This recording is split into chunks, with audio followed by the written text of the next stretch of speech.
Yo, what's happening? I know what y'all thinking. It's not Tuesday. It's not Tuesday, so I already know it's gonna be some people not here, but then they're gonna come in like, oh, I didn't know we was doing a show today. But we doing a show today. And today we're gonna talk about something that I feel like needs to be discussed.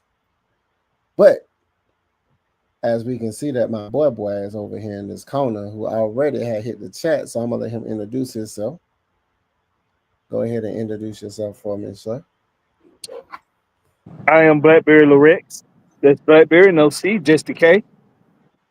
Thank you for having me on tonight, Tykel, aka the Lochness. The Lochness, GA Texas boy, or Gax boy is what I call him, Gax boy. Got them gats, boy. What's happening, Lochness, Blackberry, AFN, Falcons family? The new era is here. The Atlanta Falcons will rise in 2025. He said, bars.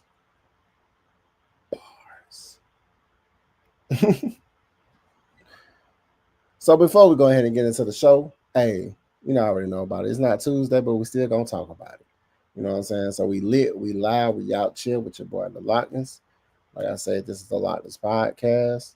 If you haven't followed your boy on the Lochness Podcast YouTube channel, please follow the boy on the YouTube channel on the Lochness Podcast and everything AFN.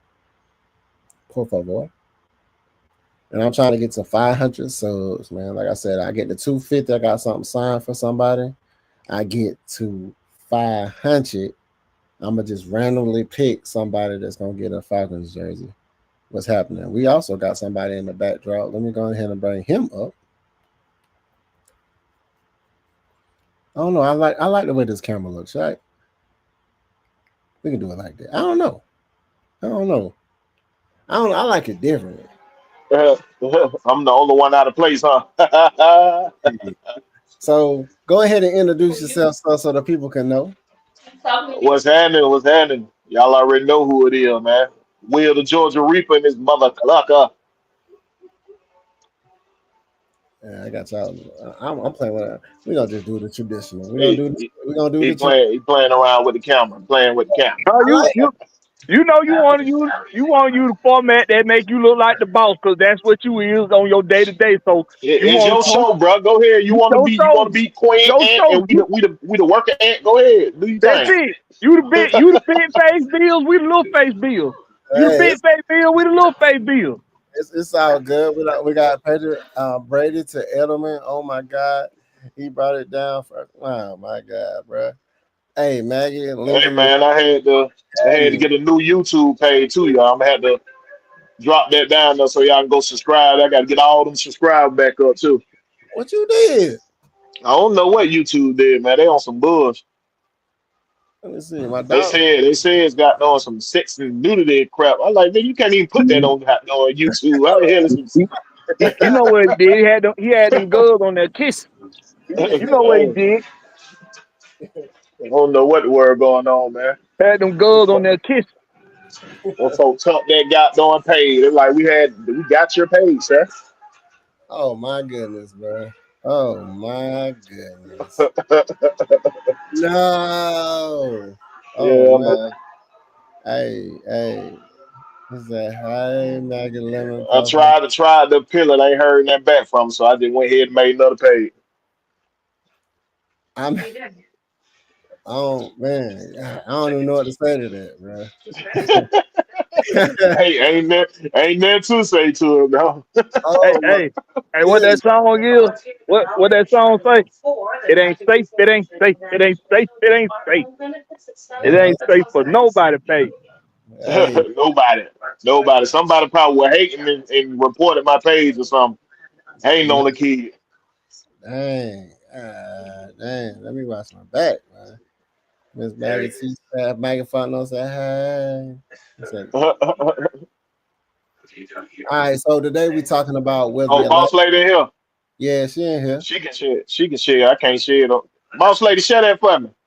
Share the in the chat. Share my new page for me in the chat. Yes, I can't do it. Yes, sir. So today's topic, I always felt like our team didn't get its just desserts when it came to our respect. So my question is now, with what we have and what we're building and everything that they're galvanizing and creating and building the team the right way, will we finally, in this upcoming season, will the Atlanta Falcons team that they're building in this upcoming season finally get respect? Will we finally get the respect? On just that alone, do y'all feel like we're gonna get our respect this year? And I'm gonna say this: I don't want them to want the respect from the media. I want them to take it. That's how I want it. I want them to take the respect on the field to a point where they have no choice. You know, when we went to the Super Bowl, you know, I remember people who were saying it was weird to have the Atlanta Falcons. That's why we got beat so bad that we weren't supposed to be there. And it was like, what are you talking about? What are you talking about in 98? Yeah. The 98, 99 season? 2016. Was it 16, 14? Which one? No, it was the Tom Brady debacle. Shit, the 2016 season, we would dominate. They felt like we shouldn't have been there. That's why I was like, what you mean? We had like the 5th best offense ever. The way we were dominating? What?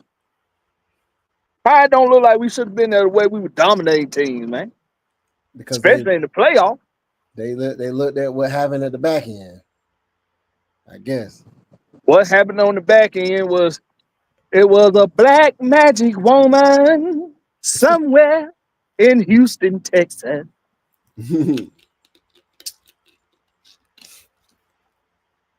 So, but actually, before I even talk about this, I wanted to talk about this. I'm gonna talk about this first take first. No, Kirk, no, Daddy, no. Like, why is your boy still talking, man? Why is your boy still talking, man? He ain't still talking. He did that talking months ago. They still like they just the reporter, man. The reporter, they hold news and the release it at certain, you know, they messy as hell, bro. The reporters, boy. That's what I heard. I wanted to make sure because when they seen the interview that the lady was asking, and I seen the interview when they was asking him multiple things, but then I seen the interview when this dude was just like, and I was like, that don't look like it's current. So my question, I just want to touch on this just a little bit. Like, how do y'all feel about him saying he felt like he was misled after he received all the funding that he got? Like, all the funding that this man received, even his contract, even if it was before he played, how is he being misled if the organization is trying to shore up their future?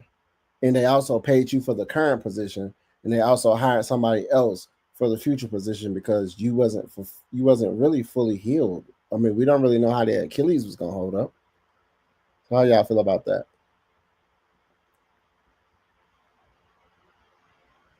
Go ahead, Will. Get to him. Oh, you want me to pop it off? Hey, whoever. Now the bullshit that him being misled, he knew nobody wasn't gonna just pick him up and not have another quarterback in the room. What, he thought he was gonna be in that room by damn self?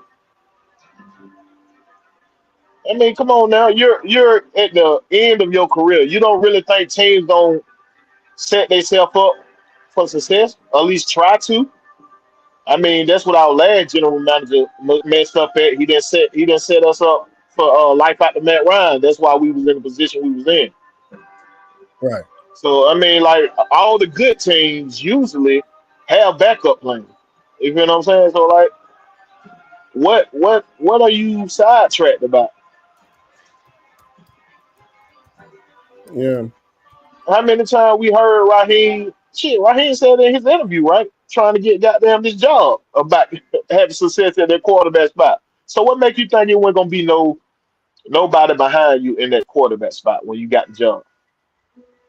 The only reason he said he got this job was because We had failure at the quarterback spot. You really thought he was gonna let failure happen again at the quarterback spot, which it did, and we had to put the young guy in. You know what I mean? Because you want to lie to the staff about you being injured, and because you were scared that young boy was gonna take that job and not get it back. So, I mean, that's essentially what oh, happened. that my background loud, man. Let me mute myself. Hold on. All right, Black Bear, what you got? What was your thoughts, sir? I thought maybe that was me. My thoughts on it is I'm gonna play devil's advocate here. Okay. Okay. Always a twist. So they guarantee him number one quarterback money, right? Absolutely.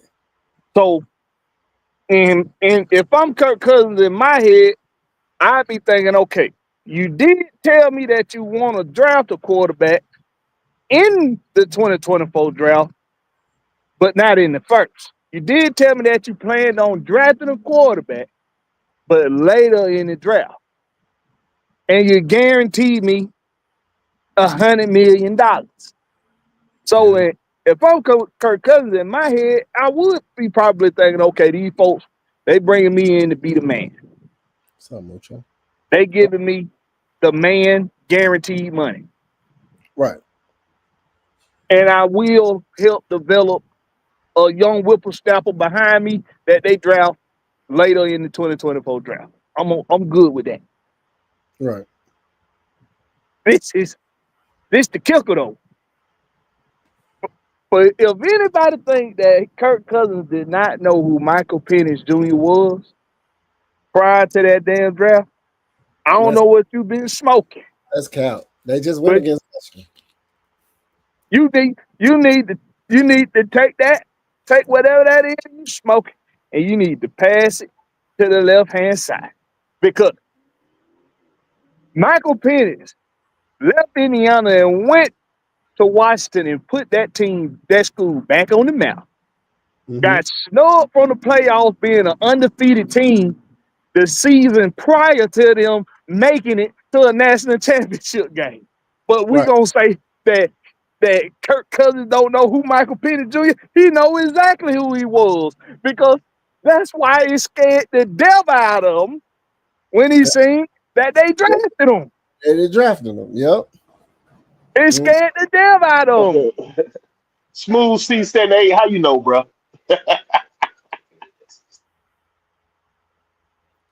He heard that theme song in the background. He heard the intro. I was just like, that sounds like Daredevil. I like that. I was like, that sounds like he lives in the Daredevil. Yeah. That's crazy. Scotty Robinson, what's up, my boy? Yeah, I'm looking at a Thundercat right here. Back bear. Man, don't put it on the screen, man. Go on finish your high haters, my boy. Don't put them on the screen, boy. But now, see, y'all want to see the Thundercat? That could be many different things. He might be the next page. Be gone. So, I mean, my bad if y'all hear all that. I mean, it's just foolish to think that Kirk Cousins didn't know who Michael Penix Jr. was prior to it. The writing on the wall. It scared the devil out of that damn man when he said, "Oh shit, they done drafted this damn boy." If it was somebody else in that first round, he probably would have felt the same way if it was Daniels or maybe Bo Nix, maybe he would have still felt the same, maybe. But I know he know about that boy. He know about that MP9. He know about that boy real well. That's why that's the real reason why he didn't tell somebody that he was hurt to the point to where he needed to sit down a few weeks. That's the real reason why. That The make a lot real of reason, my boy, real reason. Yeah, that spoiled bitch shit, Blackberry. Cause you played football. How scared was you was a motherfucker come take your position? I wasn't too Cause, scared. 'cause one thing about a motherfucker who play ball and they confident in themselves, I don't give a damn who you is, where you come from. I know what I put into this shit. You ain't coming to take nothing unless they goddamn carting me off this bitch. You feel me? Yeah, So but if that's I that. know Come you on. somebody, but if I know you somebody that that got that potential to take my spot, I'm I'm Uh, down. I'm finna be lying like a some I ain't bitch. thinking about that. Now I I ain't ain't thinking hurt, about coach. that, Blackberry. Cause I'm good, if you coach. got I'm good. if you I'm got good, coach. skills, I can bro, go. and you've been holding it down, point blank, your coaches know you. You put everything on the line. If I do get hurt out there, guess what happened when I come back? I still got my job because they know how much I'm putting into this. I'm gonna make it Maybe hard for them not to put me back on that field. Alex I Smith ain't didn't worried have about his. no another Alex motherfucker. Smith didn't get his job back. That man, he don't even got a leg back. That man Alex leg Smith, still out there. Alex Smith came back healthy. Did you see that man leg? Ain't Yeah, nothing but healthy about that leg, bro. Alex Smith came back healthy though. He, What's his name? That Brady took over for. He came back and he ain't had his job. yeah, he did. He started somewhere else. He just didn't get that job back there. But he was making big money too, though. You know, Bill Belichick don't be keeping them folk that money. He Hasselbeck was didn't making have his big money. job back when he got back. His How, job was how many gone. years Hasselbeck? How many years Hasselbeck started with the Seahawks, bro? That man played about 50 years. I'm That just man, saying. that I'm man, just saying. I Alex can Smith see got to I can start a see job back. Then he come back and start with he came back and started with another team. yeah, definitely. He came yeah back and another started with another uh, team, dog. another team. He got lucky. He ain't get lucky. He was confident in himself, and he got another starting job. Mm. After his leg was shattered, his leg was shattered, man, and he came back and got a job. So if you ain't that man, what that tell me, and Kirk Cousins Oh, lacked that confidence. He got that low self esteem. That's what they tell him. You know, them girls got the low self esteem about themselves. Don't think nobody like him. Yeah, that's what he did. That what he got a feeling he had on him. Low self esteem, bad feeling. Mm. I honestly feel like you said, if somebody's coming to take your job, if you feel like I'm confident in myself and what I can do as a store manager, but now if somebody comes in, they hire somebody to, hey, I got to train somebody that got more credentials than me, or is better. Like, and I'm not even talking about because of his experience. I'm talking about he's more athletic, has a more stronger arm. He's young. Like he got a cannon. Like it's gonna kind of put you. It's gonna kind of put you in a little rut to be like, hey man, ask Tannehill how I feel when you got somebody you got to train up. You don't want to train them up. You don't want to train them up. So I honestly believe Kirk Cousins. He knew, like you said, the writing was on the wall. It was like okay, and we didn't really know if his Achilles was fully healed. We didn't, and like we're trying to shore up just in case this man go down. We got a viable option right here that can probably take us a few more games until he get back healthy. You know, but like I said, it's making more sense now why he didn't say, "Hey, I was hurt," because he knew once we put that young whippersnapper in there, his job was gone. Because ever since we put that young whippersnapper in there, his job been gone. Um, I really don't, like I said, man, I really don't give a shit because at the end of the day, this man got 100 million guaranteed. It don't matter what you mean. You can sit down on the bench and still get paid. I understand you want to be a starter, but at the end of the day, like if you're not healthy, it don't matter who started. Like if you want to be a starter, if you're not healthy to have that starter mentality. I mean, having a starter mentality, but you can't physically go out there and have a starter play, but you get paid like one, like a superstar. Like what are we talking about right now? So, did anybody see that Michael Vick and Michael Penix interview?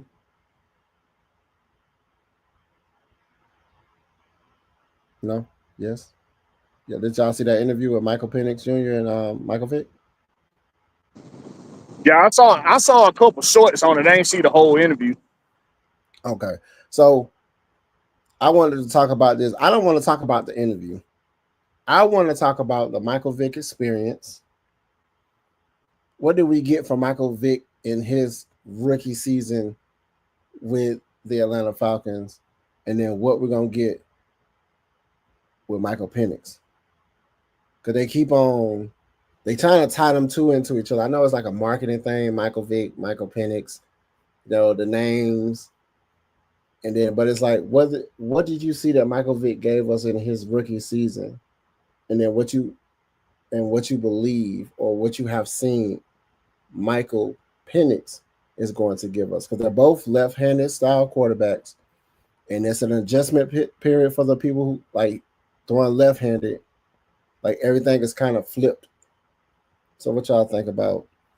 Well, let's talk about Michael Vick. Because everybody like to talk about Michael Vick.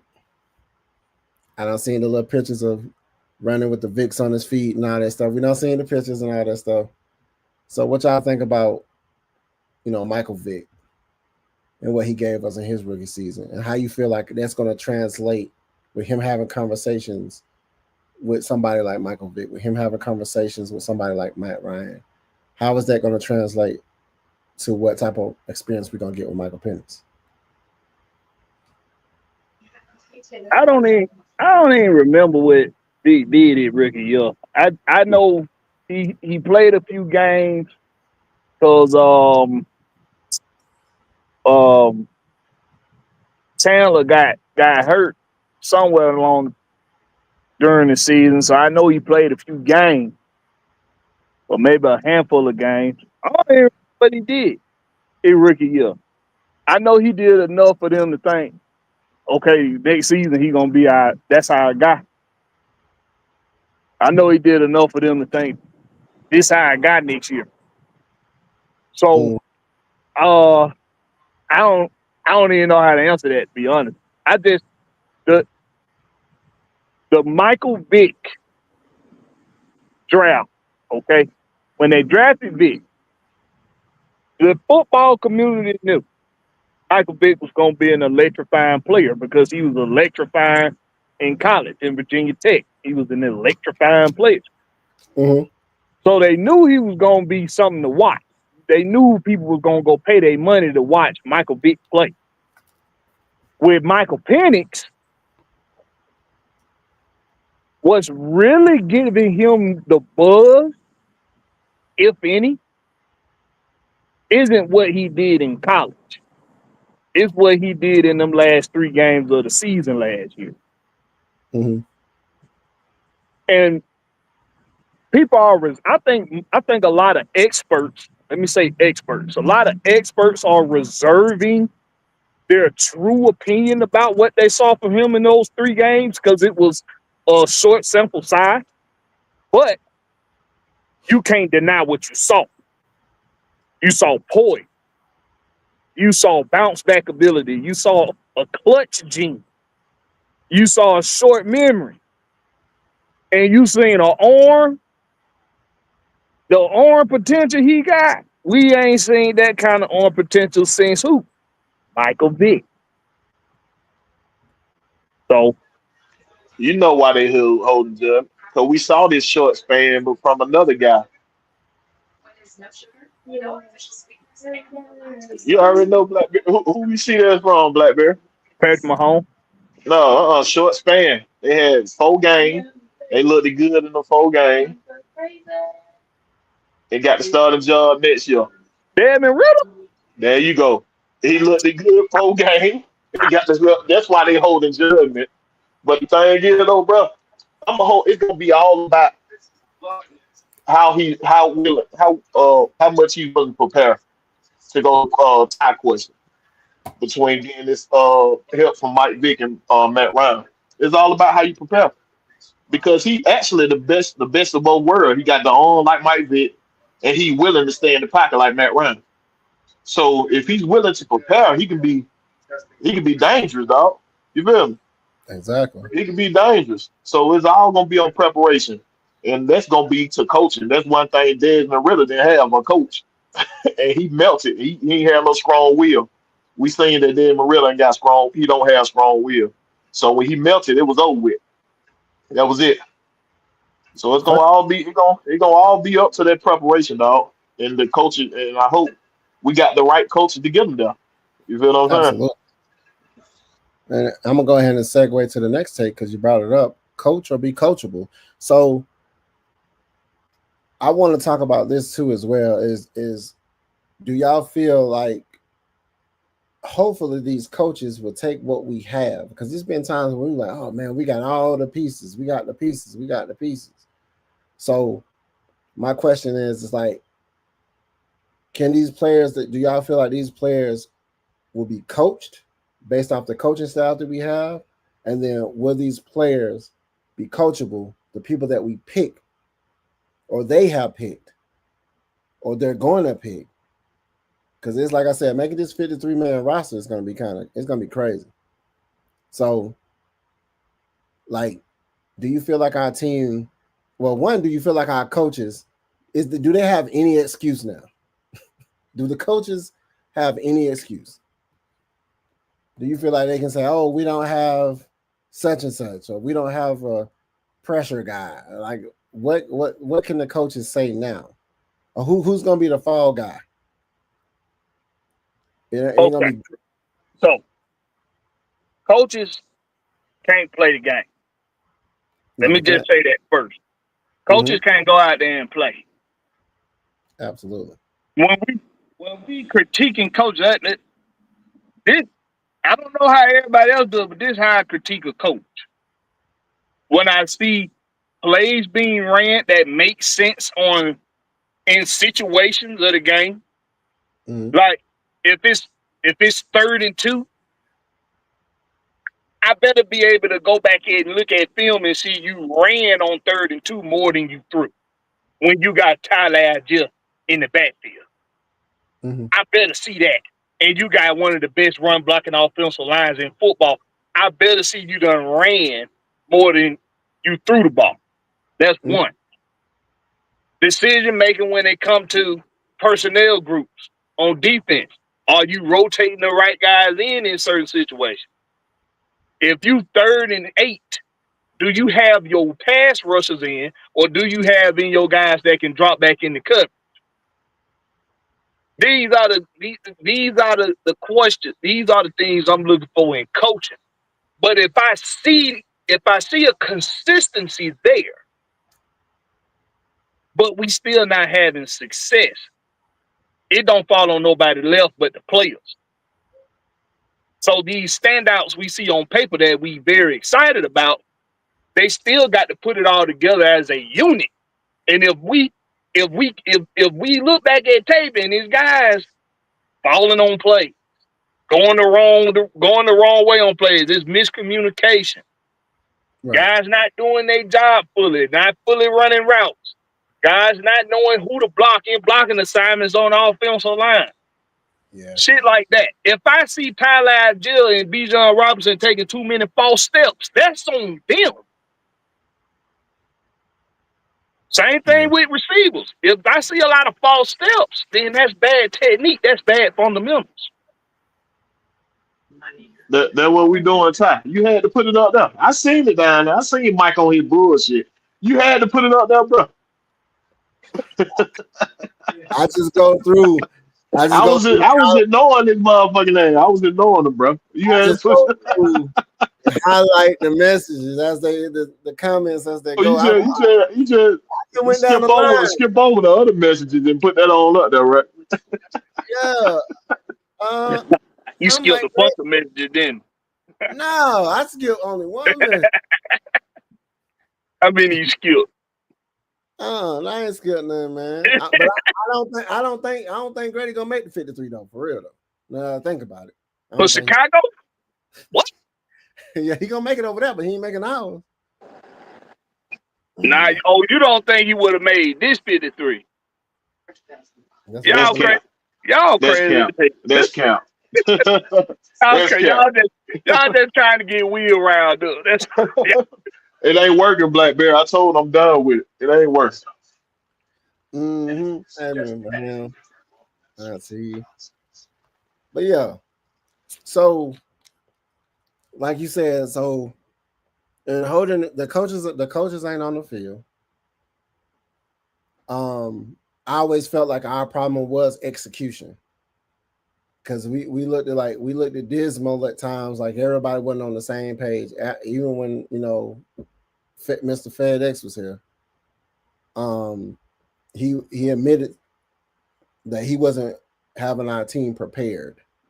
Do you feel like, as the coaching staff, do you feel like we're going to be better prepared now? You feel like we're going to be better prepared? Will, you want to take this? You're trying to take this. Take what, bro? Do you feel like our coaching staff is going to have this team better prepared than we was, especially when Ritter was around? When Ritter was around, he said we all know what it was, but I can't do nothing but hope right now, Ty. You know what I mean? Because I'm past the point of giving niggas benefit of the doubt. Like I tell folks every time, man, me and Blackberry been in Missouri. You got to show me, bro. You got to show me, bro. I'm done giving you that benefit of the doubt. You got to show me right now. But as a fan, I can't do nothing but hope. You know what I mean? So we'll see. I'm gonna just say TBD. TBD that, man. And you put that statement back up there. Then he went and put other. I'm just going through, bro. So wait, he put that up there about 3 times, huh? Hey, man, I just scrolled down, man. I didn't even pay attention. I just you done? He put it in all caps too. So I was like, hey, Blackbeard. I see boss lady up there saying laugh out loud, then that thing popped back up there. Oh man. KDS, I agree. I hope everybody locked in. Yeah. For sure. Oh, somebody disrespect. Whoa.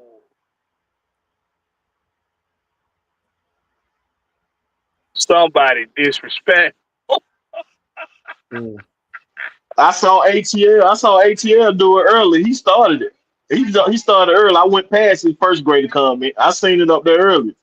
Then he came back when Mike started back up. Who do you feel like? Who do you feel? I seen a couple of like videos of Clark Phillips looking decent, like coming into his own. Who do you feel like need to be coached up? Who do you feel like the ones that we already done seen? Who do you feel like we need to be coached up? Like, what's a weakness or a strength that we need to? Let's keep this a book. Mm-hmm. We got a perfect mixture of youth, semi-experience, and experience. Mm-hmm. And most of the youth got a lot of experience playing football at a high level on the collegiate level and on the high school level. Most of them been captains of their teams forever. Most of them done played in playoff games. Few of them done played in some championship games. And they've been playing for a long time at high levels. So we got a team that, when it comes to coaching, it's very few players that are learning how to play their position. Let's keep that. Let's make sure everybody understands this. You're on a professional level now. You're expected to know how to play whatever position they put you at, because you either done played it before or that's been your position all along. It's very few players get thrown into a new position and they have to be coached up on that position.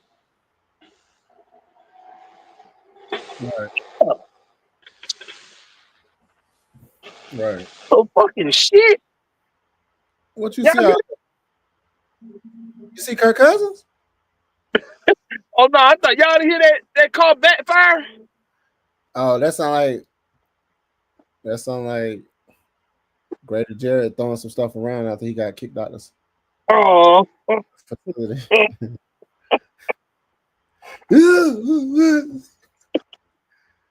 Went to his locker, was already cleaned out for him, and got that little plate in there for him. It's a plate, my guy. They just they had security at the door already waiting when he looked in the looked in the locker. So they be like, hey man, we don't want no problems, man. It Get ain't working though. get He your ain't limit, paying no attention. He ain't get your paying limit. no. I just want to throw it in there. I want to be. I couldn't let it slide. I just want to say something. Man. We over it though. We over it though. Nah, Go ahead. but yeah, that it's. I What don't the think hell they got to throw some of that I don't think lidocaine in nobody the be gas tank, right? too much sugar in that tank. He told us. No, you know that lidocaine. What they call it? Oh, the lidocaine. They clear that muffler out, burn that muffler out. What you pour in the gas can? I forgot the name of the stuff with the L. When you talking about that car backfiring over there. You been messing around on one of them gals, pour some sugar in that tank. But now I don't think it's in. If anybody need to be coached up, is whoever playing a position that they didn't come into the league playing already. And I think that's we got a couple guys on the team that's gonna be playing a position that they didn't play in their last year of college. Somebody being converted from safety to linebacker. Who was that? One of them undrafted guys. Mm-hmm. One of them undrafted guys they said was going to move from safety to linebacker, or was it a linebacker moving back to safety? I can't think. Helms need to be. I feel like he need to be like a linebacker. Ain't he like a safety? He a DB? He ain't big enough. He ain't big enough. Well, he can get bigger now. He can pause that. No deal. Nah, he ain't big enough. Hitman ain't he? Okay. Nah, he ain't big enough. What about coaching up on Kyle Pitts? To coach him up on what? I need his mentality to be a little. I don't know. I think we got a little spoiled his first season because Matt Ryan didn't have nobody to throw to, so we want more of that now. I mean, I understand we're not asking him to be the LeBron James on our team like he was when he first came in here because Matt Ryan didn't have nobody, so it made him look even. It made him look better, but I think we want remnants of that year more. I mean, he's been an average tight end. I don't think there's anything to coach him up on. You can't coach dog into somebody. Either they got dog in them or they don't. Either they got that dog in them or they don't. I mean, with him, it's Zach Robinson himself said it earlier this offseason. He said with Kyle Pitts, it's just about getting consistent with giving full playing with 100% effort. That's and I'm paraphrasing, but that's what he said. That was Zach Robinson said. With him, it's just about being consistent with giving 100%, giving 120%. He said, "Them Zach."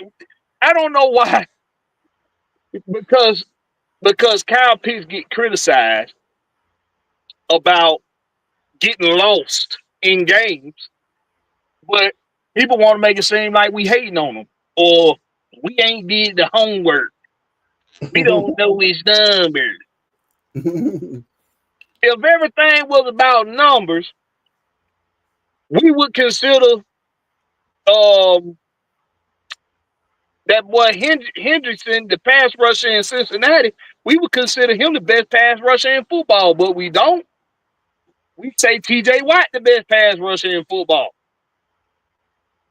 He had more sacks than T.J. Watt for multiple seasons in a row now. He had more sacks than T.J. Watt.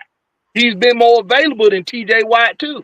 I agree. but we still consider T.J. Watt to be the best pass rusher in football.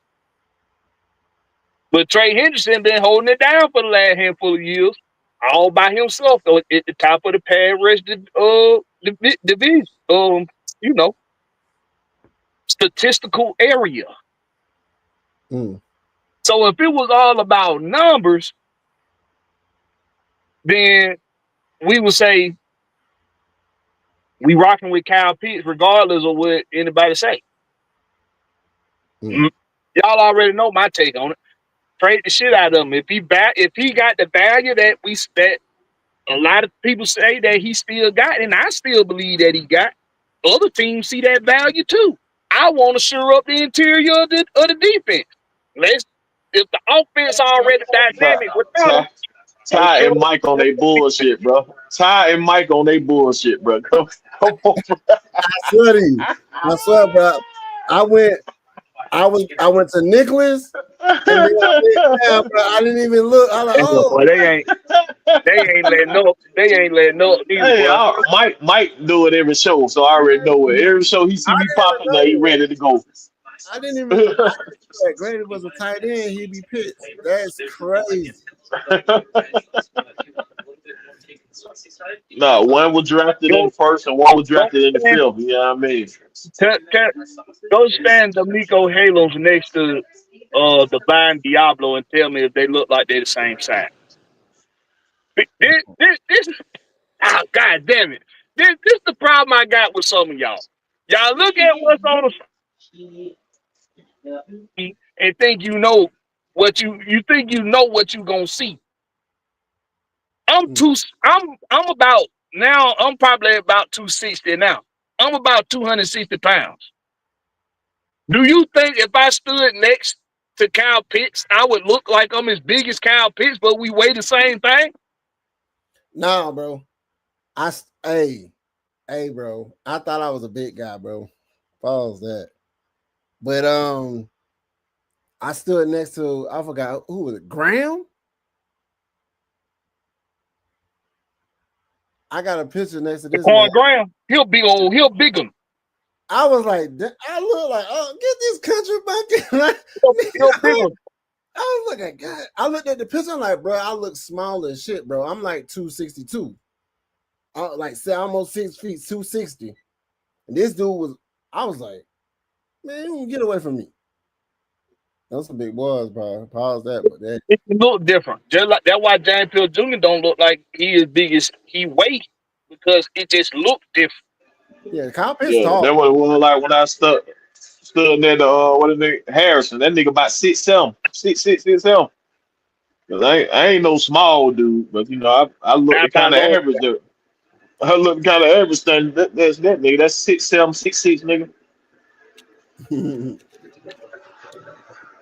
I ain't gonna put that comment up there. I'm gonna just skip on past. You already put it up there. You just skim past it quick. Let me go. What, man? You can't sit there and press the button. Oh man, see, I didn't even know Southside was his comment. See, trade Pitts to the Chicago. Now I want to see Pitts do his thing, man. Not even gonna, I wouldn't even cap. Michael Penix want to keep him on the squad because he feel like he's another weapon for him, another toy. I would rather see him do his thing. But since we didn't pick up his 5th year, right? If he don't do anything this year, he can just walk next year. Who, Pitts? Mm-hmm. He playing in his 5th year. Okay, he playing it. Okay. Okay. He said Graham from the area he from. Yeah, Graham. That dude. I was like, bro, get away from me. Let's take these pictures. I don't want to take no picture.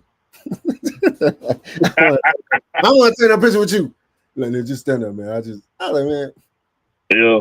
Throwing up dudes, his fingers look like 3 sausages put together. Pause that. You get out away from me. Big old boy. Away from me. Dude was stupid, right? Like a man child. I was like, get away from me, man. Grandma, big old boy. Yeah, he said, "Oh, franchise tag." franchise tag him and then say you do good, you're gonna be paying him a whole lot of money. Because if you franchise tag him and he balls out, now you done pay him a whole lot of money for that franchise tag. Then you gonna turn around and you gonna pay him a max tight end contract because that's what the market gonna dictate. And his agent ain't gonna let him take less than that. His agent gonna be already been unconvinced him. You're worth top tight end in the league money. You should get top tight end money. I keep telling y'all, loyalty in business is just the idea of what somebody else can do for you that you can't do for yourself, and vice versa. right? Stop expecting these guys to be loyal for a discount. Grady. That's what happened to Grady, ain't it? He was worth more than what we was giving him. That was happening. We had to pay him. He was like, I wasn't gonna take no, I wasn't finna take. He said, hey man, I want some yams and greens. He said, we got cabbage. I want greens. We got cabbage. I want greens. Man, he had the greens, so he was like, hey, he ain't talking greens. Hey. It never ends, boy. He said it was like a couple of more million. They didn't want to give him a couple of more million because his numbers wasn't right. The numbers wasn't right, man. It was about the numbers. They say Michael Jordan the greatest, right? Best to ever do it. But somebody else got more rings than 6. A lot of folk got more rings than it, but Hey. Robert Horry got 7. Yes, he does. He ain't got the stat, boy. He clutching them shots, though. Them shots were clutch. Hey, look at that last Well, comment we know, boy put up there. Oh shit, my bad, Will. Go ahead. My bad. we know Michael Jordan the greatest, man, where he can make everything look like a movie, bro. You just sit there being awe at every move he do. Could just be like, how the fuck did this nigga do that? This man was actually floating, bro. It been people that dunked from the free throw line before, but when Michael Jordan did, he was like floating, bro. Come on, man. It's just like you could tell who the greatest is. We ain't got to be rocket science to know that. That MJ greater than LeBron. We ain't got to be rocket science to know that, man. I don't know why it always be a debate come up about that. Hey man, calm down. We know. I'm for real. I mean, LeBron a good player, bro, but we know Michael Jordan. If they was in the same era, come on, bro. Michael Jordan made dude look silly. But Silly. we ain't talking about that. He said, Southside said, what y'all think about Felipe Frank's stats on offense will look like this year for us? What his stats gonna look like for us? On catch for about 10 yards. That's your special team person. He might have one catch for 10 yards. He gonna pick up a big first down in a game, and we gonna be like, there you go, Felipe, there you go. Then we ain't gonna hear his name no goddamn more.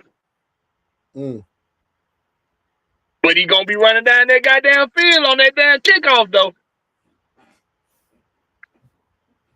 That Felipe Franks, that's Blackberry guy right there, ain't it? What? Yeah, we remember we used to talk about Felipe Franks. He used to blow up, man. Nah. He used to spaz out, man, off of Felipe. But we were talking about, yeah, we gonna keep him. You know what I'm saying? And he was like, you remember that? Man, I let y'all talk that shit for weeks. Yeah, man. There wasn't really nobody but Coach ass. It was Coach Unchained. Telling y'all Felipe Franks gonna be. He gonna be. He was telling y'all Felipe gonna make this team. Telling y'all Felipe, y'all like Coach. I'm telling y'all Felipe gonna make it. Man, if y'all don't stop this bullshit with trying to goddamn hype up Felipe fucking Franks, he don't make a goddamn thing. And literally the next day. What Andy Dick did on his show that he used to do on that TV show, you said, somebody's gonna get cut, my little sweet bitch. He's stupid. He's stupid. All right, we're going to. So, last year, our defense during the latter half of the season, we just crumbled. Do you feel like we solidify pieces where, in rotational pieces, where this won't happen going into the back end of the season? Because all this stuff, to me, is tying in for them to get their respect, because we gotta have a defense that's a juggernaut, disruptive, pass breakups, interceptions. I feel like it starts with our defense more so than it starts with our offense, because our offense was plays away from solidifying wins, but our defense, they couldn't sustain. So do you think we pick like doubling back on edge, signing the free agents that we signed? Do you feel like we're going to be more defensively sound going into the back end of the season? I mean, I know it's like, oh, we can hope, but do you feel like they was making strides on making sure we shore up certain things, although we lost a few players? Do you feel like we'll be more defensively sound now with the moves that we've made thus far?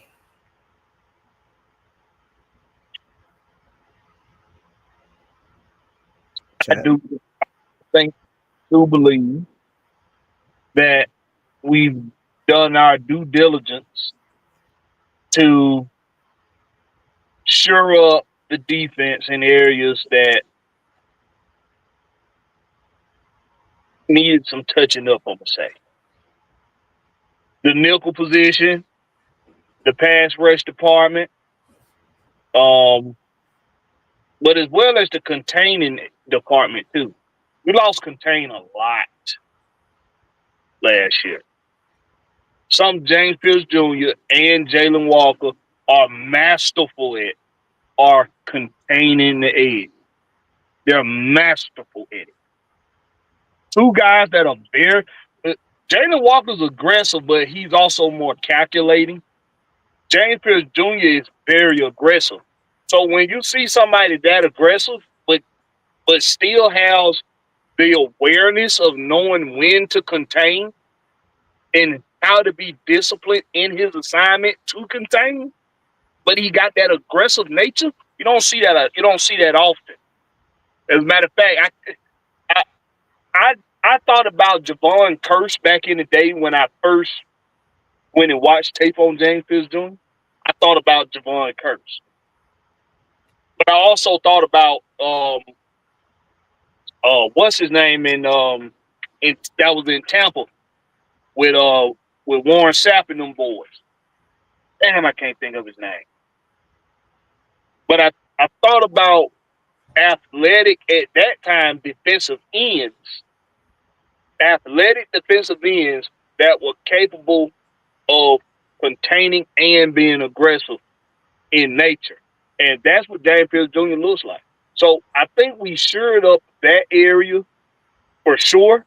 I don't care what nobody say. It's still a question mark on the interior defensive line. It's still a question mark. While I do think Doyless and Ororo, while I do think that they can step it up, we haven't seen it yet. That's why I want to shore up the interior defense. Give them somebody to work alongside with that done cut their teeth in his league for pushing that pocket. But I do think we've shored up enough of the areas on the defense to be a sound. Mm-hmm. If you think about it, outside of this past season, the seasons prior, like the handful of seasons prior, the defense, with all of its flaws, we still had one of the best defenses in the second half of football games and in the latter of seasons. Do y'all know that? We was first in the league in the last year with Arthur Smith. We were first in the league in playing defense in second halves of football games, giving up less than a touchdown average. We averaged giving up less than a touchdown in second halves of football games. The defense has always been a second half or latter defense. Even the year we in 2016 went to the Super Bowl. They played their best football in the latter of the season. Raheem Morris was here for that.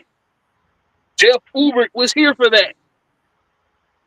So I think so. I'm going to say yes. And All Magnus told me I need to stop with the long-winded sermons. I'm trying, Magnus. right. Oh, bitch. Who is that, Will? No, It is man. indeed. How are you? How are you? How are Oh, you, Will, gentlemen? Can really? you all hear me? Will, Yep. what's happening, man? Yeah, all good here, all good here. Just getting situated and I will cam up for y'all. As I say, double duty tonight, so just getting a few things in place. All right, bro. All right. So what you think? Do you think we're going to be defensively sound? Do you feel like our defense is we're going to be moving and making strides in the right direction with our defense and the pieces that we put in? It's an interesting question because I feel like it's going to be one that's going to play out during training camp. As Will was saying, the interior defensive line is where my head kind of thinks is the one. If I had to pick one area in this Falcons team that's not 100% solid for me, it would be the IDL. But I think Rook and I think Brandon Dorlus can step up and can fill those roles. But I think the inside outside rotation, I think they want to mix it up this year and try and find kind of those guys. So yeah, I think we can, provided we get the scheme fits that we need. Like I think there's been far too much injury worries these last few seasons. I feel like now we've got a roster where enough guys are fit enough with enough to prove, if that makes sense. So I feel like we're in a good spot. So if they can stay healthy down the stretch, then play wise, I think we've got the bodies to make some really good things happen. You know what I mean? All right. Reaper, you want to take this too, or we're gonna move on to the next take? Hey, man, why you can't pay attention, man? Hey, man. Hey, man, wake up, man.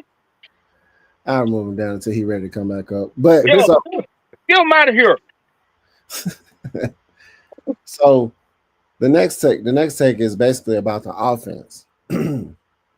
One of the problems that I felt like we had was, and I'm not just talking about, I'm not even going to talk about anything other than the offensive line. Do you feel like we have enough? Because they said we're undersized. Our offensive line is undersized.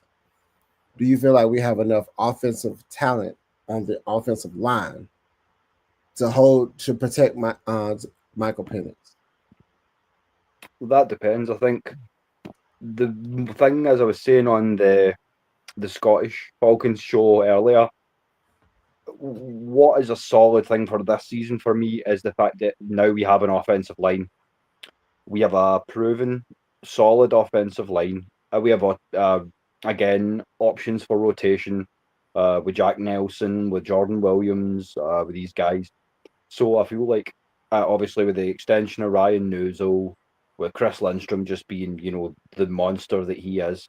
Yeah, I think we're having that solid offensive line. It's given the offense a boost in a lot of ways because we spoke multiple times. We all have about the Kyle Pitts situation, and how over the last 4 years of his career he's had inconsistency quarterback wise.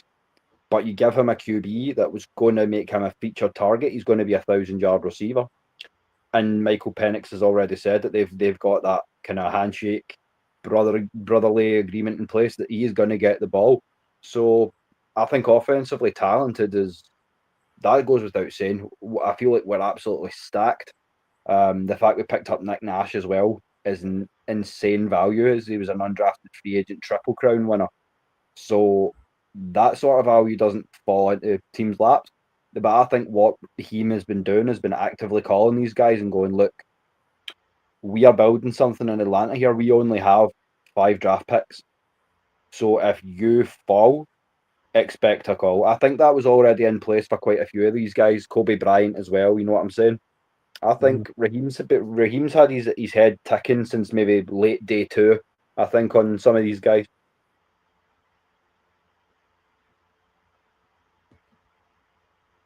How about you, Blackberry? You down, Blackberry? Blackberry?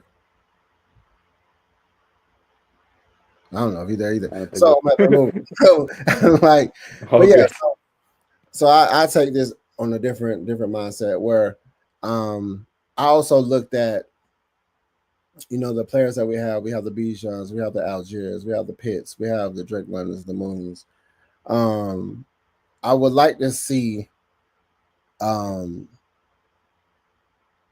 I wanted, like I said, I want Pitts as far as the talent, the size. Like you said, you talked about it before, where he needs to learn. And I asked them, do he need to be coached up? And I was like, Pitts need to be coached up. They was like, he don't really need to be coached up. But I'm thinking like, it's certain, like you said, using your body. Yeah. And I also think that has something to do with Michael Penix with ball placement as well. Yeah. Knowing where to put the ball where only the receiver can get it. Somebody like, i.e. Pitts, using his body to receive the ball without putting the ball in harm's way or whatever, yeah, for deflection or interception. And it's what you see if you watch these great big body receivers. Like if you watch a Julio Jones, if you watch a Calvin Johnson Jr., even to a slightly lesser extent, because I mean he's still a big guy, about 6'3". If you watch prime Andre Johnson, these big guys had a relationship with their quarterback where if you could put it, it's like just you put it that little inch too far for him, and I'll be there. And I think if we can get that sort of relationship with Pitts, with London too, he's a big guy. He goes about 6'4", maybe 6'4.5". So that's a big receiver. You know what I'm saying? So right. I know exactly what you're saying. He's got a good arm and a tight spiral. I was watching some of those spirals in the off season, and they are real pretty. But it's just, can he force that tight window where these guys can use their size to their advantage and the length of their arm? So yeah. He reminds me of, I remember when times when Drake London had first got onto the field, when he had fumbling problems with the ball, and I think it's because he had sleeves on. But now we get to a point where he has started using his size to be a possession, because he is a possession receiver. Yeah, Drake London is a possession receiver where he's not going to burn you, but he's going to get those one-on-one catches, and he's going to be catching it. You know, I would like to see surprisingly shifty for his size too. You've got to give him that for such a big man. He can move. Yeah, I was trying to get his autograph. I should have went and go get his autograph. Oh my god! But I remember when I was standing there when I was talking to Calais Campbell. Calais Campbell's right there. Jesse Bates signed my football, and then Drake London was right there, and he was walking up, and then of course some groupies was all on him to prevent us from coming over there where we were so we can get our football signed. But yeah, he's actually a big guy too. You know what I'm saying? So he was actually bigger than what I thought he was. Pause that. But yeah, he's a nice size receiver, and he was also my draft pick when we drafted him. I told him we was going to get him. I told people we was going to get Drake London, and I also named my dog after Drake London. Her name is London, exactly. Mm-hmm. So I told people like he wasn't no slouch. I like I said, he reminded me of a slower version of Julio. Yeah. So, a slower version of Julio. He's not gonna burn you. He's not gonna jet. He's not gonna be the jet. But he's gonna get out there, and he has been proven as one of the top 100s. Him and Jesse Bates. Shout out to Jesse Bates, which is I remember. Yeah, we're about to get into that on the show because 96 and 92. Come on, man. Yeah, that was. I looked at the numbers, but I was like, I know Drake London and Jesse Bates is ahead of a lot of people. There's no way. But I was like, whatever. Totally. It's a popularity contest for me because, I mean, I'm going to be diplomatic and I'm going to, if there's any fans in the chat who aren't Falcons fans, if I'm not going to show any Falcons bias at all, Jesse Bates is a top 3 safety. If I'm going to put a little bit of bias in the heart in there, he's the best in the league. I mean, 96. I Sorry, mean, 92. by his performance alone, he was considered like the best safety in the league. Mm. That's why it was kind of like, why would they? I mean, at that point, they just are they reaching right now? Like, I don't know Yeah. why. Yeah, they reaching. They trying to. I don't know. I mean, so that's why, like I said, are we going to get our respect after we do what we need to do? Are we going to get our? Are we finally going to get our respect once we get 13 wins? Are we finally going to get our respect once we make the postseason, win a couple of games? You know, because I feel like this team is a top contender on paper. It looks Yeah. very I'm gonna use this word titillizing. Absolutely. It looked very titillizing. It's like it's very appealing to the eyes. It's very I see great things and expect great things from this team, but I also feel like, I mean, offensively we're there, defensively we stout. Like you said, the middle of the pocket, like Blackberry mentioned, is the interior. We just need the interior more solidified. I honestly feel like we don't need the interior more solidified. I feel like they're going to use rotational pieces to make sure the interior stays fresh. So they're going to wear down people to a point where it doesn't matter who's pushing the pocket. Our edge is going to be, tightened up, and we're going to have multiple guys. Because if you keep rotating fresh guys for guys that aren't so fresh and they can't get their switches and they don't have enough rotational pieces like we do, we're going to wear them down eventually. And then we're going to have an opportunistic defensive backs where they're going to be going after the ball. But I feel like we're going to be flipping the field more on defense to make our offense have less. It's like we can draw up plays for Michael Penix, but he doesn't have to throw 60 yards down the field when we're starting at the 40 to score. So, right. And that's what I was thinking as well. Like we've got the talent as well, but and the depth, but the idea was suffering. And I've kind of went back and forth with the Leonard Floyd thing, but where I've settled is kind of what I said earlier on tonight in the show. It's a solid option. I'm not mad at it because it is a veteran presence with proven credentials in the trenches. But I would have preferred that we had that presence in the middle. Like, I loved Grady Jarrett, but at the end of the day, he didn't have to be in Chicago. He was presented a deal that was team friendly, and he actively turned that down and went and sought out another deal. So Grady could have been part of this if he wanted to be, was my take on that. But if the guys that want to be here, as I say, there's no reason they can't pack on maybe another 8 or 10 athletic pounds. So they've got that little bit of extra size. Because as somebody who's been hit by someone that size, there is a big difference between 290 and 305, 310. Especially when it's moving as fast as those guys can move. So for me, it's... Yeah, I still feel it to this day. So yeah, that £20 count. Okay. Blackberry, you there? Yeah, I'm here. So what you offensively, we're talented in your eyes. In what aspect of the offense that you feel like you said, we don't have an interior defense, that you feel like we don't have a good interior presence? What on offense you feel like we're lacking? We're talented, and do you feel like we're talented as well? Do you feel like our offense is talented? And then what on offense do you feel like we're missing? This gonna sound crazy, but I don't think we missing anything on offense, and I don't think anything's lacking on offense except for the experience from our quarterback. I knew you was gonna say experience. I don't know why. I was like, he gonna probably say experience. That's the only thing missing is the experience from our quarterback. But I think he's talented enough and he's intelligent enough to overcome that missing experience that we would think he would need to get us over the proverbial hump, so to speak.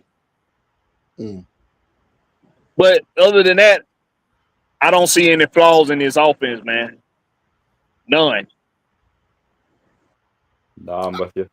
I would want to make sure we are really, really stout and astute about execution on the defense Mm-hmm. and the offense. I feel like if there's a weakness, like, and that has something to do more with experience for everybody, even the coaching staff, and learning what we have and seeing what we have, and being able to make those in-game adjustments and all that stuff. All the things that we was like, what are you doing? Why are you not calling a timeout? Why are you trying to throw when you should be running? All of those things, I feel like that were weaknesses. I think, hopefully, please, we got it figured out now. Like, we learned from our mistakes, and we're willing to make those in-game adjustments, especially if Raheem is the leading the forefront on making some decisions. Hopefully, he has made the decisions where we're not making those boneheaded mistakes or plays or situations where we're shooting Yeah. ourselves in the foot. I see what you're saying completely. For me, when it comes to the offense, I feel like we're stacked, but the only question being, do they have that drive? Are they wanting to compete as a team? Because I would say this offensively, I would say it defensively too. What we need is, we know the play, they don't. So we get 11 black and red jerseys on the ball every single play. That will also lack up for the fact that maybe you don't have the size, maybe you don't have the technique. But if I don't care how big a guy is, he's not running through 11 men. So get yourselves together and get after that quarterback, and let's go hunting this season. Right. You know what I'm saying? So, hey, coach. Hey, We what's going on, y'all? we have been blessed with the presence of coaches of all coaches. It's been a minute since I seen you. Oh, shit. The coach. I've been around. How- What's going on, y'all? How y'all do? How's it going, sir? Yeah, doing good, man. How's Just spreading the wisdom. You know how it is. No, I just got to hear you guys talking about that top 20, top 100 list, right? Oh, Yes. absolute farce, man. Popularity contest much. You agree with that? I'm just thinking about 2016, right?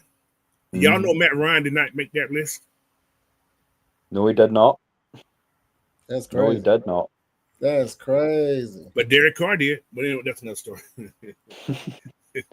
Yeah, man. Stats count for a lot, but Popularity. Yeah, so, yeah, legit. I remember reading that a couple of days ago and just thinking, nah, surely not. I had to double check, yeah. go back and double check. But no, he wasn't even considered for the top 100. It was that pretty was crazy. shocking. That was crazy. So, All right, since you done dropped in here, Jada put a question in the chat, so we're in the Q&A section of the show. Jada went on ahead and said, if you can choose who starts this season, who would it be and why? for the whole team or just No. Just pick any player. Any player that has a question mark next to their name, whether they was going to start or not. Jesus. Like what? Like, I want you to take on the defense Oh, jeez. because we had a lot of holes in the defense. Double D with the zero on his chest. Nice choice. Mm-hmm. And who I'm gonna say no, I ain't gonna talk about the cat person, but that's another story. And why? And why? Why? He's gonna be the man. I can't say why, but because Troy ain't gonna be starting. How's that? I'm about to say, what about T1000? He could be T500. Dang. Listen, guys, don't be shocked if he has no stop. How's that? I'm just saying. He said, Walker. And as much as I love to rep my offensive players, I'm going to go defense too. You know how receiver and you know how offenses are drawn up. There's so much when you're trying to cover that stuff. You need to have a lot of nickel and dime back plays. So I really want to see what we can do flexibility wise out of Billy Bowman and Xavier Watts. Both of them are going to track that ball and get it out of the air. but at the same time, both of them have put on some muscle. Billy Bowman's looking real nice. He does look big, yeah. So I'm interested if you do that nickel and dime package with both of them on the field, and Bates in the middle as the high safety. There could be some really, really interesting things result from that. So I hope they kind of run with that sort of scheme, especially if we're facing more sort of teams that are running 4 receiver and 5 receiver sets this year. So yeah, that would be my take. Do you think we'll see a Kobe Bryant, Billy Bowman, Xavier Watts all on the field at the same time? It's possible. Pending that nobody is hurt. Could be. Okay. In a zero. It's possible in a zero. Okay. That's a lot. Hey, if you're trying to stop them from doing what they're gonna do, it's intimidating too. I think we're gonna see a lot of Kobe on that rotational piece. Probably coming in there playing some nickel also. Because if Whatchcall don't make the team, DF don't make the team, which I think he will, you're gonna see those two guys rotating a lot. Yeah. Kobe and Billy Bowman. Then you've got DeMarco Bam Bam Helms as well. He's not a pure strong safety for me. He's more of that sort of safety nickel hybrid as well. So he's got to be in that conversation too, Coach. Yeah.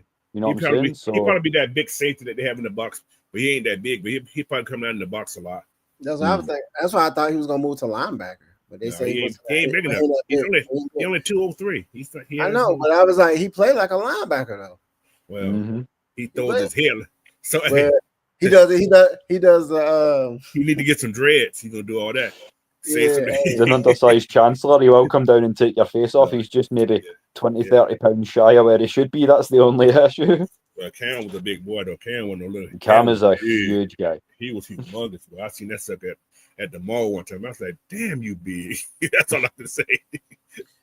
Jada coming with the questions. Thank you, Jada.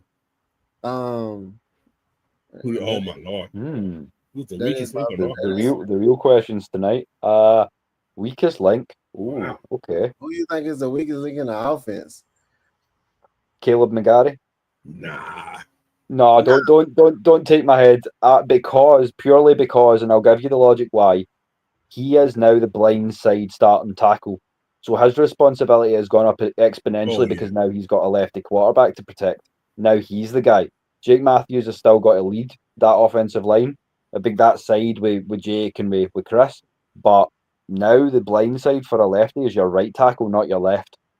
So if there is a weak link in this offense that's so stacked, I would be inclined to say that would be it, because a lot of teams are going to know it's his first year being that blind side guy, and they're going to take advantage of that and power rush the hell out of our right tackle slot, essentially. That's all I'm saying. I'm gonna go. I'm gonna go a little. This is gonna be a little crazy part here. Is whatever receiver keep dropping the ball that Penix throwing to him will be the weakest link. If he get the ball on you, you need to catch that son of a gun, because he's gonna get it on you. It's whoever keep dropping the ball, that's gonna be the weakest link. So, what if that person's Kyle Pitts? He's the weakest link. If that ball is getting on him, if that ball is getting on Kyle Pitts and he's dropping the balls, now dropping the ball means nobody's hanging on you. That's my consider dropping the ball. If a defensive back's on you and he's swiping, come on, coach! You moved the goalpost when Kyle Pitts name got in the mix. No. You moved the goalpost. I'm not moving it. It's for any receiver. If a defensive back's on you and he's swiping at that ball and he knocks at your hand, that happens. That's great. You're supposed to have strong hands. Strong hands. That's just a good play. Hey, he can't. Yeah, not scary movie. Strong hands either. Take my strong hand. Now you gotta realize everybody that was receiving passes from trash back in those days ain't got no good hands. Think about it. I'm just saying. Who you got? What you got, Blackberry? Who you believe is the weakest link on the offense? I already told you. I don't think. Oh, you say weakest link? That's a different question. I think the weakest link is going to be the new starting center. I was thinking of center too. because he ain't been there. He the only person that ain't really been there. He played 8 games. I mean, he's been there and he started a lot of games, but It's a different. it's gonna be his first year with the starting assignments. Yeah, that's what I'm saying. This is his first time. It's like he's like a new guy. He's a new guy. And that does admit a different type of pressure than you filling in for a guy. Exactly. When you know you're the guy. Exactly. Yeah. And when you're playing teams like Kansas City, who know you've got a rookie center, Chris Jones is smiling right now. And guys like that, they're like, okay, it's your first full year at center. We're going to make you regret that decision and want to go back to guard, bro. Like, there's some big old boys, but no, he's proved that he can handle himself.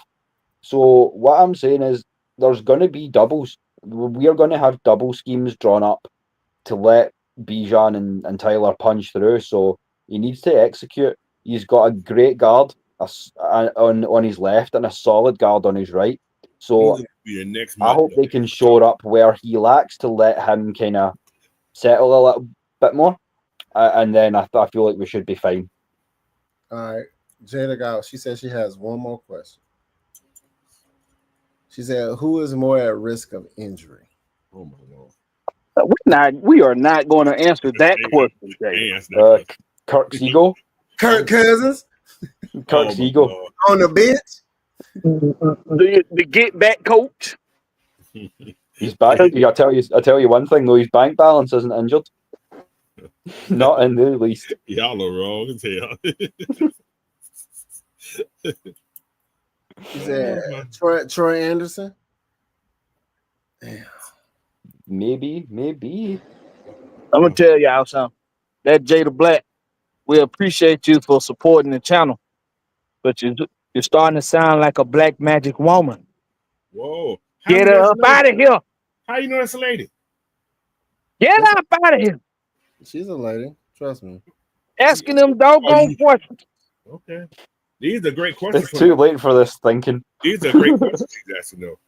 That ain't no good question, Cole. Yeah, who's most susceptible to injury? We're not gonna answer that question. And anybody in the chat answering, y'all be ashamed of yourself.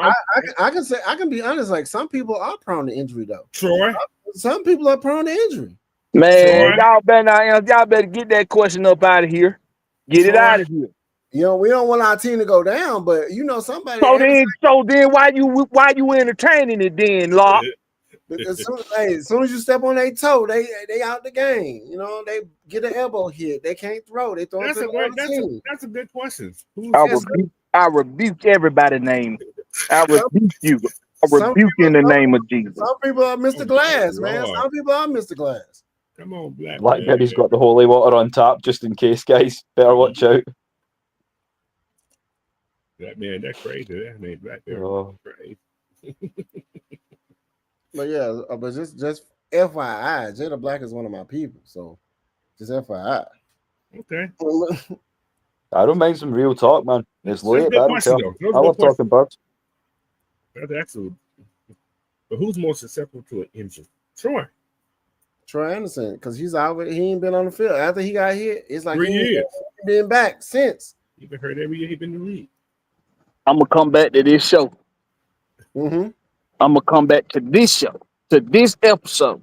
Okay. I'm coming back to this one. And on everybody individual show, on Locke show, on Coach show, on Will show, I'm gonna come on each and every one of y'all shows, and I'm gonna make the most annoying sound in the world. I said, Troy, goddamn, that's natural. Just wait. Just wait. We don't want none of our players injured. Honestly. Listen, I'm gonna say this. It ain't gonna hurt me if Troy's injured. Yeah. That's what I said. He's the most susceptible to injury because he's one of the ones that's been hurt every year. He ain't seen him. We don't have Big Eddie no more. Yeah, Jada Black. I know you ain't no black magic woman. I'm just fucking with you. But you asking, don't ask no questions about no injury. They said that juju right now. They said don't put that juju. That juju. Don't put that on our team. We don't want put that on me, Ricky Bobby. We don't want none of our players injured. We want them No, we all don't. healthy and doing what they Yeah, do. man. We We want want a Only clean Juju we slate. want in this team is Smith. No, do we even want Juju Smith-Schuster? At this point, I wouldn't. It wouldn't fuss me. You We're said pretty two. stacked, so nah. You can keep your Juju unless Do it's you good. know how And the good Juju. superstitious players are? Do you know how superstitious they are? They Mhm. do crazy stuff like wear the same pair of drawers every game or the same pair of socks every game, just to give themselves that extra confidence that they gonna come out that game with a full bill of health. Oh, Weird, look bro. good, So feel good, I play good, will brother. not answer those types of questions. You can ask. Yeah. You can Come ask on. whatever questions you want to ask on the Ty, Lock you podcast. stop telling them that. No, they cannot. Ty, I am, you're an No. enabler. That's all I you am, are. I am here They're to going answer crazy, y'all. whatever Yeah. questions you have. You cannot ask. What's wrong with y'all? How you say black man? What's wrong with y'all? What's wrong with y'all? Oh my Lord, he probably. Mm. Got no wood to knock on out here. I got This wood. man got here metal. I'm not Yeah. on wood. He got wood. Everybody got wood. I hope. I'm knocking on wood, man. I don't want nobody in. Next question. Anybody got another Thank question? you. Thank you.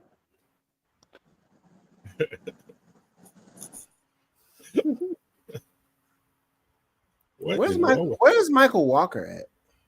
Michael Walker? He playing still West. He's still in the league. Where he at, Blackberry? Blackberry, no, that's his favorite player. San Yeah. Fran. Say what? Yeah, there was somebody said in the chat, Michael Walker was your guy. They said you love Michael That, Walker. that Shaman Tissue Angel soft something bit. Mm. Former number 3. Get out of here. He who has no name. Oh, that's an easy one right there. For once, Jada's given us an easy question. That's MR2 for me. I've got big love for Vic, but it's got to be Matty Ice. Boss lady in the building. Yes. Chris Redmond. Oh my gosh. I had to squeeze in here, squoze in because shout out to Jada. You can ask whatever you want to over here. Oh my God, Maggie. Who's the best Falcon quarterback in history? That's stupid. Who's going to support, brother? Brett, You're on your This own. way that I tell Madness about this. How is Magnus? How is Magnus? I still ain't You just seen tell- Madness on none of my shows. I just pop up on his. He be I working. know that, right? He works late. That's why he. That You ain't tell no what Magnus You know, wanted we're to gonna come knock and on speak wood to. about her question though. We are. He ain't doing nothing but stirring a cup of coffee, looking at a damn raps or stat sheet, coach. You know, doggone well, Madness don't do no damn work on that job. Operating damn trains. He ain't doing shit. That motherfucker cried. He beat that. No, stop. He can take some time out for the AFN family. See, I have break. I have Come longer on and break. talk. Be more vocal. We love to see women on the show watching. We're trying to expand out to our lady market because every time I look at the demographic, it'd be 98% men and 2%. You know, I'm like, there need to be more women watching our show. Yeah, Jada, I'm just giving you shit because of that question you asked. You just can't. Next time, make sure you don't see me on the show before you ask a question about interest, okay? Just make sure you don't Blackberry, see me. don't you start your pish. You started on me in the last show, and I've not been able to bury the hatchet with you yet. You and me still have to have that conversation. Come on in. What you want to do? Let's talk Well, about remember it. you pulled me up for what was I said again? Oh yeah, I will give up the next 3 Super Bowls in theory if we can run the South 18-0. Some crazy shit. Oh yeah. I'm not saying that I didn't want a fucking Super Bowl in the next 3 seasons. That's He just not want to what be I said. competitive. He want to be the South right now. Yeah, that's all I said. Once Can we postseason get comes, one then I will talk milestone about postseason. to beat? I'm sick of this almost winning the division and don't win division. We want to win the division. That's where I was coming from, Blackberry. I know it doesn't always come across in text, brother. Well, And next there year. was no heat, but yeah, Jada, if you're coming on, bring your boxing gloves. That's all we'll say. It's all love, but bring your boxing gloves. Seriously, you should come on to the Lady Birds Tuesday nights just to speak your piece if you're not working. That'd be great. You can take a chunk out of me if you like. But Will, Yes, sir. listen. Okay, so you said this is what you said. Y'all listen to what Will said. He said I'm that listening. he said that he will give up the next 3 Super Bowls. He will give up the next 3 Super Bowls to go 18-0 in the division and establish dominance in the division. So what he's saying is he will sacrifice not winning the next 3 Super Bowls just to make sure we sweep the division for 3 years in a row. Because I'm sick of being the team that comes in and goes Lombardi or bust, and it's like, no, hold up. We've got a QB who's essentially in his first full year, so essentially this is the rookie experience for him. There's a lot of kind of X factors. We've got the essential first year center. We've got the essential first year blindside tackle on offense, and that's not even getting into the boys who are, it's prove it time on defense. I am confident enough to give this team 11 or 12 win ceiling. I've said it many times. This is a great team on paper. There have been no meaningful snaps with this team as it is right now been taken. So I don't want to throw out there and say, oh, postseason football, I'm expecting a deep run this year. And that's where I'm coming from. So once we get to postseason, then I will talk about postseason football. But all I want to do is reestablish, first and foremost, winning culture. We've built a roster that can win out in the South. Because I don't think Tampa, New Orleans, or Carolina between them can muster up enough to stop us this year. But if we can do that the next 3 years, then when postseason comes, then let's talk about Lombardi trophies and black and red rings and all the rest of it. I'm just trying to be a realist as well. That's I'm just gonna go my out take, on you know a what I'm saying? limb. I'm gonna go out on a limb here, Will, and Mhm. say if I lined up 10 Falcon fans that didn't include you in the lineup, and I said if you lost the division the next 3 years but won the Super Bowl in each of those 3 years, would you be okay with that? I think they would all say yes. Of course. 10 out of 10. I mean, 100%. I can see that opinion, but I'm also seeing, obviously, with the logic that I put beside it, you can see what I'm saying as well. Because Atlanta, as a city, more and as a culture, more than even as a team, has got used to a culture of mediocrity. I said it in the Scottish Falcons as well. We need to get used to being a 12 and 13 win team again, because we plateaued out at an 8 win, 9 win, 10 win team, and that's not exciting to anyone. For the first time in a while, and I'm like, this is the beauty of AFN. This is not an argument we are having here. So I'm just trying to get you to see where I'm coming from. You know what I'm saying? So yeah, like to establish that level of like the way New England used to have, you would look at the breakdown of the divisions and go, oh, who's going to be division champ every year? It's going that way in the north now with Baltimore. You look at the division and you go, that's a foregone conclusion. We can pencil them into the playoffs now. I just want that for us. Like, as nice as a Super Bowl ring would be, I'm not going to turn it down. But I know at 34 years old, I'm going to see that Lombardi when it comes. So I'm willing to trust the process a little bit too.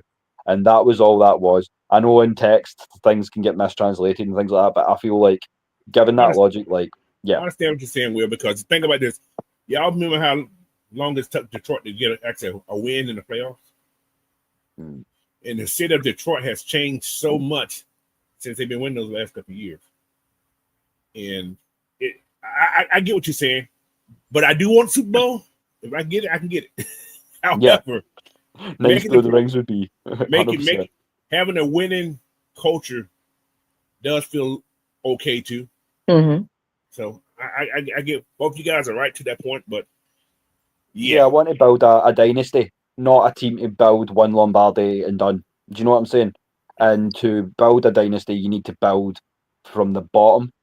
So we've got a team that can be successful, but then I don't want to, at the same time, I don't want to put too much stress on any one part of that team or the team as a whole, because Falcon's going to Falcon.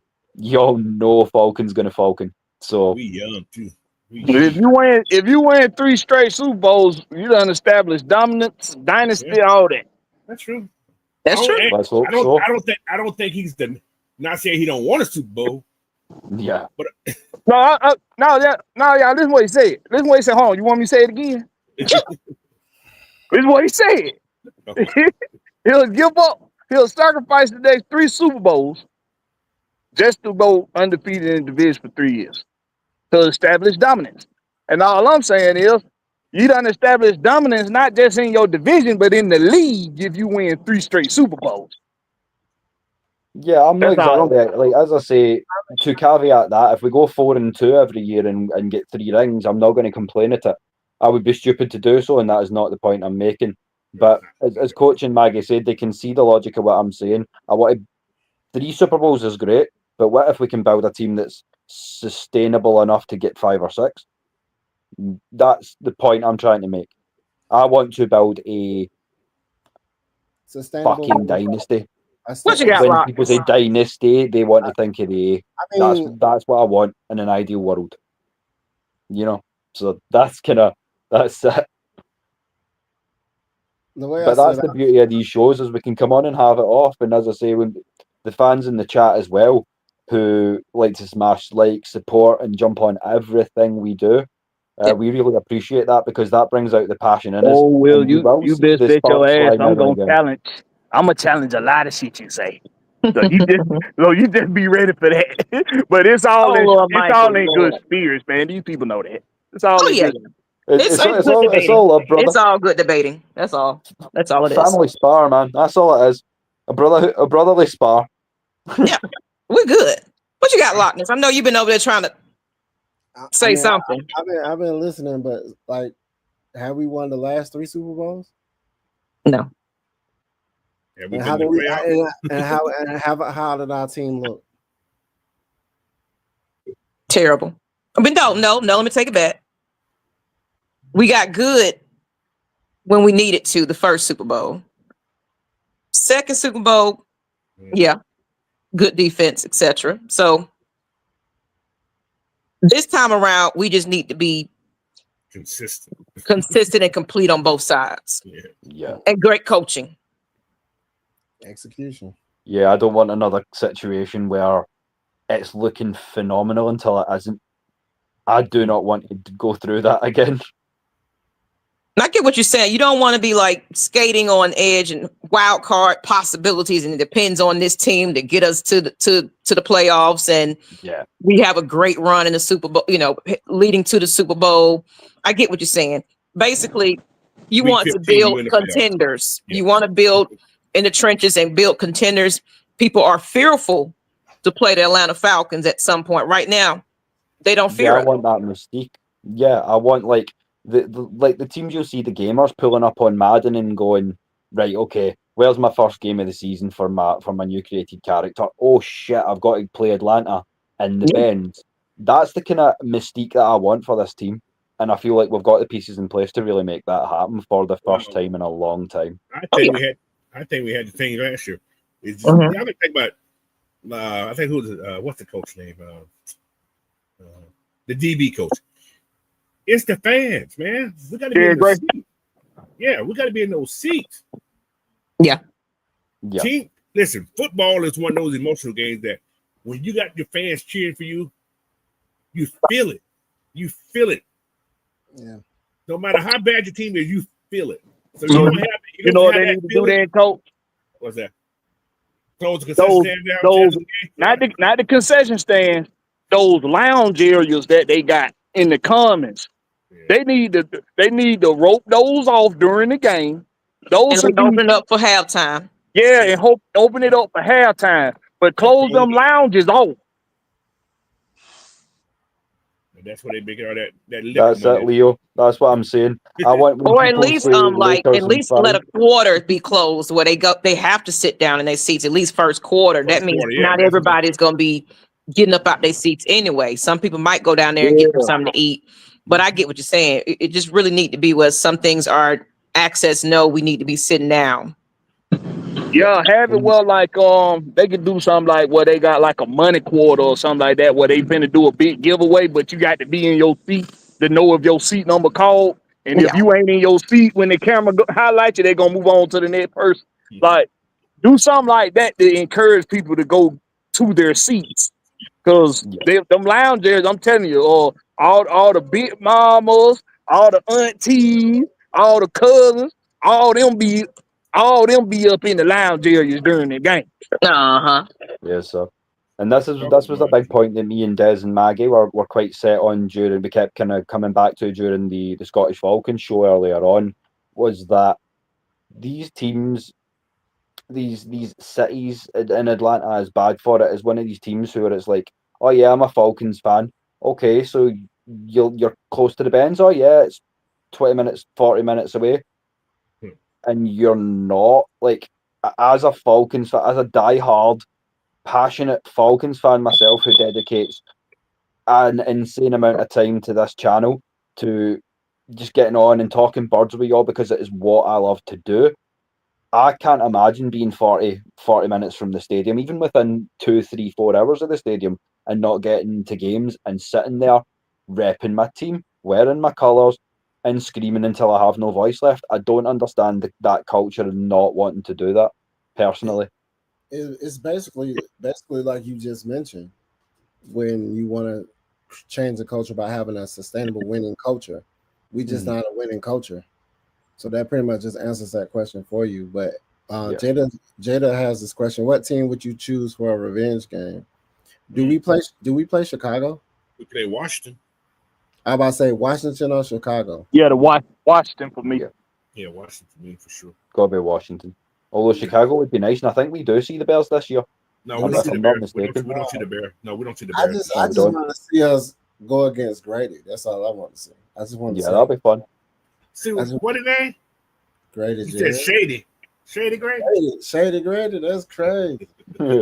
That's crazy. Well, we got 2 seasons. I think he's 2 years. 2 years in Chicago, get that money and take the money and run sort of deal. Did his So I arm get think if we don't see him this year or next, I think that's it.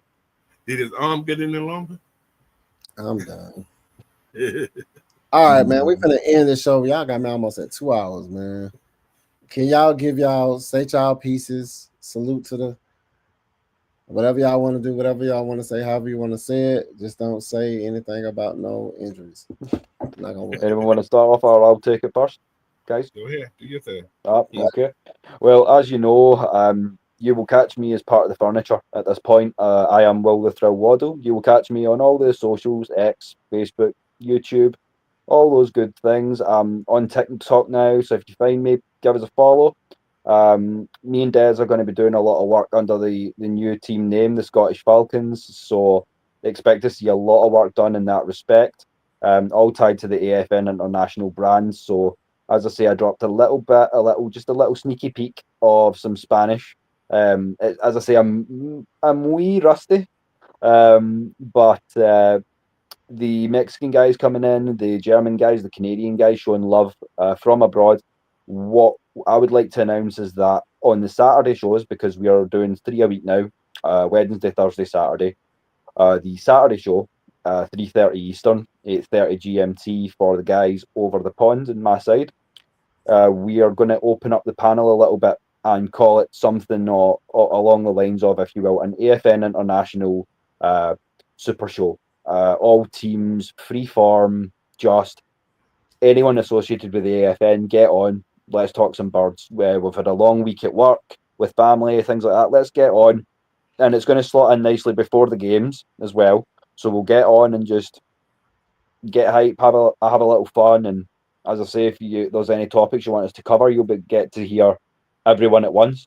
So I think it would be a great sort of medium. So if you're into that idea, guys, just as you like to do, drop some red and black in the chat. Subscribe to Atlanta Falcons Nation LLC 1 and 2, because LLC 2 is now the international channel, the official HQ of the Scottish Falcons and more TBC. So watch this space. All right. Coach. Hey man, you can find me on Coach Unchained on everything. I'll be back Friday we're gonna talk a little fantasy football because it's almost that time of year again. All right. And I probably I like when you talk fantasy football. I'll be tuning in. And also, I'm going to give my take on the Kirk Cousins thing. I hear everybody else think I got to mix it up just a little bit. So, but anyway, I got some talk about that. So, and Saturday, the bird feeder, got some talk about that too. So, anyway, Blackberry. I think he wants to go last. He's moving his truck. Oh, you moving the truck? My bad, my guy. Go ahead. No. So, just like Will said, we have launched the international brand. I actually just talked to Mexico, a couple of creators from Mexico that has Spanish and English speaking content creators. They already have a channel. They're getting ready to launch their show on the international brand. The purpose of this is because I read it the other day. We have a lot of demographics across the globe that watch Atlanta Falcons Nation. Now, they may not say anything. They might just be peeking in. But of course, United States has Spanish-speaking individuals that may not be able to watch us because they don't understand. So this is going to kind of branch into people that kind of switch in between Spanish and English. We got our Scottish brothers and more. I hope we can have Germany. We can have Africa. We can have, because we're all over the continent. I'm telling y'all, we are all over the world as far as who watches Atlanta Falcons Nation. And I can prove that with a screenshot. So we just want to expand the brand. It gives you guys a little bit more different types of culture, how we celebrate, how they celebrate when we're winning these games and what they have to say. With that being said, I also have my new show, Candid Room, which is formerly known as Champagne Confession, that comes on Monday. So Maggie is out here working, y'all. I'm over here. I want to be the ESPN of Falcons content, as well as when you want to unwind and have a sip of champagne, you can unwind with me on Mondays and just let it all out your chest. So that's my purpose. I'm building AFN to be bigger than it is. Guys, you guys are welcome to join some of these shows if you want to kind of learn a little bit about the different cultures, the different languages, and everything. At the end of the day, we all love our Falcons. And that's that. Right. For sure. And y'all already know who I am, man. I'm the Lochness on the Lochness Podcast. If you haven't subscribed to my channel, please do. I appreciate everybody. That, come into here, sit with us, talk with us, chat with us. You already know we're a part of the AFN family. Hey, I'm lit. I'm live. We out here. Blackberry, my last. You ready to go ahead and end us with your sermon, sir? Now, I ain't gonna hear no sermon. That's all. Y'all go check me out on the home team with Blackberry. That Blackberry no C, that's the K on YouTube. And I'm doing a giveaway. So if you go to Instagram and you subscribe to Blackberry Lorex, that's Blackberry no C, just the K on Instagram. Everybody that subscribes is automatically entered into the raffle to win some free shit from your boy. And like our boy Night Rider like to say, everybody likes some free shit. Absolutely. And we're going to have a new sponsorship, people. We're going to have some do-rags. I've been waiting on it to come to the house, but we have a sponsor. Do-Rag Nation, I think is what it's called. But we eventually will be doing more than just Manscaped.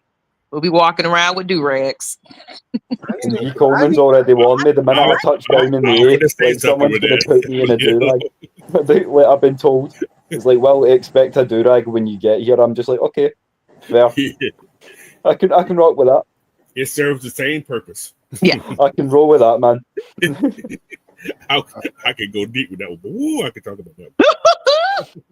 All right. I appreciate y'all, man. We're going to end it. Appreciate y'all, man. We out.